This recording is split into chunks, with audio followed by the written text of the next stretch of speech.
ಮೂರು ಕ್ಷೇತ್ರಗಳಲ್ಲೂ ಕೂಡ ಉಪಚುನಾವಣೆ ಶಾಂತಿಯುತವಾಗಿ ಸಾಗ್ತಾ ಇದೆ.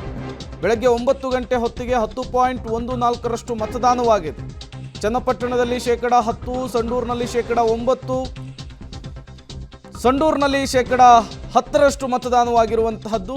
ಬೆಳಗ್ಗೆ 9 ಗಂಟೆಯಷ್ಟು ಹೊತ್ತಿಗೆ 10% ಮತದಾನ ಆಗಿರುವಂಥದ್ದು. ಚನ್ನಪಟ್ಟಣದಲ್ಲಿ 10%, ಸಂಡೂರಿನಲ್ಲಿ 9%, ಜೊತೆಗೆ ಶಿಗ್ಗಾವಿಯಲ್ಲಿ 10% ಮತದಾನವಾಗಿದೆ. ಸಂಜೆ 6 ಗಂಟೆಯವರೆಗೂ ಕೂಡ ಅವಕಾಶ ಇರುತ್ತೆ ಮತದಾನವನ್ನು ಮಾಡಲಿಕ್ಕೆ, ತಮ್ಮ ಹಕ್ಕನ್ನು ಚಲಾಯಿಸಲಿಕ್ಕೆ. ಹಾಗಾಗಿ ಎಂತಹದ್ದೇ ಕೆಲಸ ಇದ್ರೂ ಕೂಡ ಅದನ್ನು ಬದಿಗೊತ್ತಿ ತಮ್ಮ ಹಕ್ಕನ್ನು ಚಲಾಯಿಸಬೇಕು.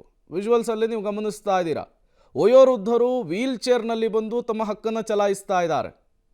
ವಿದೇಶದಿಂದ ಬಂದು ಯುವತಿಯೊಬ್ಬರು ತಮ್ಮ ಹಕ್ಕನ್ನು ಚಲಾಯಿಸ್ತಾ ಇದ್ದಾರೆ.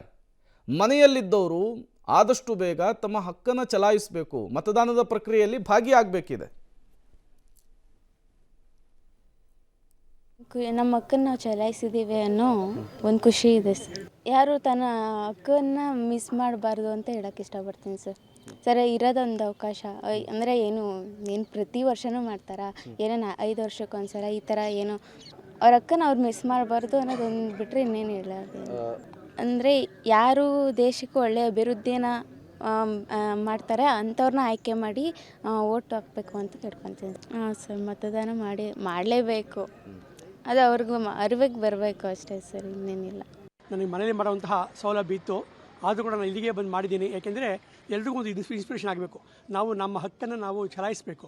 ಸೊ ಹಾಗಾಗಿ ಪ್ರತಿಯೊಬ್ಬರೂ ಕೂಡ ಇಂತಹ ಅವಕಾಶವನ್ನು ಕಳ್ಕೊಳ್ಳದೆ ಪ್ರತಿಯೊಬ್ಬರು ಕೂಡ ಏನೇ ಕೆಲಸ ಕಾರ್ಯಗಳಿದ್ದರೂ ಕೂಡ ಅಲ್ಲಿಗೆ ಸ್ಥಳಕ್ಕೆ ಬಂದು ವೋಟ್ ಮಾಡಬೇಕು ಅಂತ ನಾನು ಎಲ್ಲರನ್ನೂ ಪ್ರಾರ್ಥನೆ ಮಾಡ್ತೇನೆ. ಅಭಿವೃದ್ಧಿಯನ್ನು ನೋಡಬೇಕು, ಮತ್ತು ನಮ್ಮಲ್ಲಿ ಏನು ಆಗಿದೆ ಅನ್ನೋದನ್ನು ನೋಡಬೇಕು.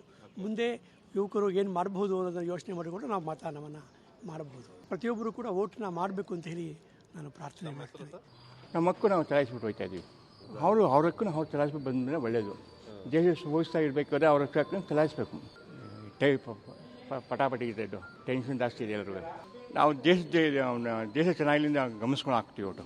ನಾವು ಪಕ್ಷನೂ ಇಲ್ಲ, ಮುಖ್ಯ ಅಲ್ಲ, ಒಟ್ಟು ಹಾಕ್ತೀವಿ ಅಷ್ಟೇ. ಪಕ್ಷ ಇಕ್ಷಕ್ಕೆ ಹೋದರೆ ನಮ್ಗೆ ಚೆನ್ನಾಗಿಲ್ಲ. ಮತದಾನ ತುಂಬ ಖುಷಿಯಾಗಿದೆ.